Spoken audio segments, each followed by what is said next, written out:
Well, as we continue our way through Ephesians, I come to a passage that can easily sidetrack us because it talks about how slaves and masters are supposed to interact. But I'm just going to send you to the internet, and you can do some research to kind of get a better understanding of how slavery in the Roman Empire was incredibly different than the slavery that we experienced in our country. It was not based on race. It was based on conquered people. It was much more like an indentured servant. Yes, there's the horror of being property and a whole bunch of things with it. But you know, for us as we look at this today, I want to go behind it and look at the principle that still applies to us in our life. Because the Apostle Paul was not trying to solve all of the social ills of that day. And believe me, there were zillions of them. He was simply trying to help Christians understand how to live in an incredibly fallen and evil world in a way that would bring honor to Jesus, that would spread the good news of who Jesus is and what he offers, to the point that it wasn't long, just a few centuries, until Christianity took over the Roman Empire. I mean, who would have guessed that? And it's because they weren't trying to take over the Roman Empire. They were trying to, one by one, reach the hearts of people and help Christians to live like God-fearing people rather than make non-Christians live like God-fearing people. You got to come to God first. That's step one, and then God does his work. So with that little aside, let me simply read a very straightforward passage that speaks to every one of us that has a master in our life at this point, or has people that are serving us in whatever role.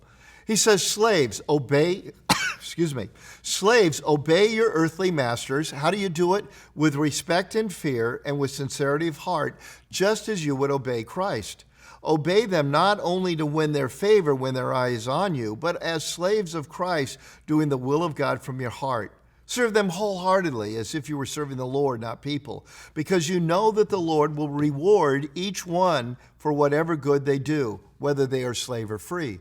Now, the principle here is not just grin and bear it. The principle here is live in such a way that you will be honored with that respect, with that appropriate fear, with that way of serving God, that you will actually be raised up. The opposite of that kind of respect, the opposite of that kind of service is to make your plight even more difficult. It also is saying when you were in that unfair, unjust role, that what you were trying to do is win the right to be heard.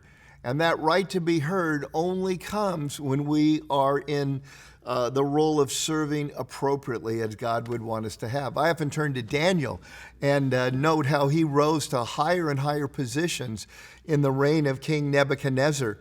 Not because Nebuchadnezzar was worthy of being served. He was a damnable, demon-worshiping pagan king, but because God had placed Daniel there.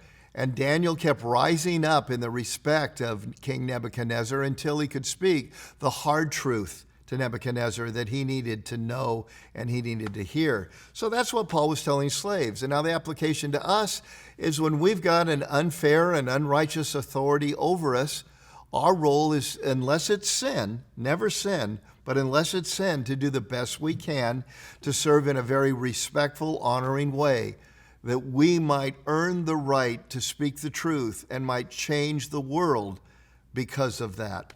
But he also has a word for masters. He said, masters, treat your slaves in the same way. Don't threaten them, since you know that he who is both their master and yours is in heaven, and there's no favoritism with him.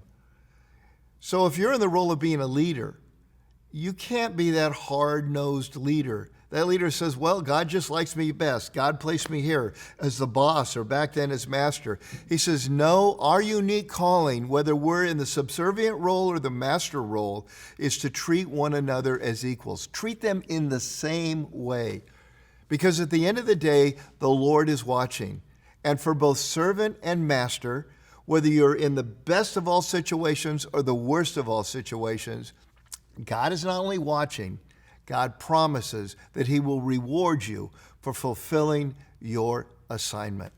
And at the end of the day, that's what faith is all about. Trusting God enough to do what he says because we know he is a rewarder of those who diligently serve and follow him. So go and do likewise.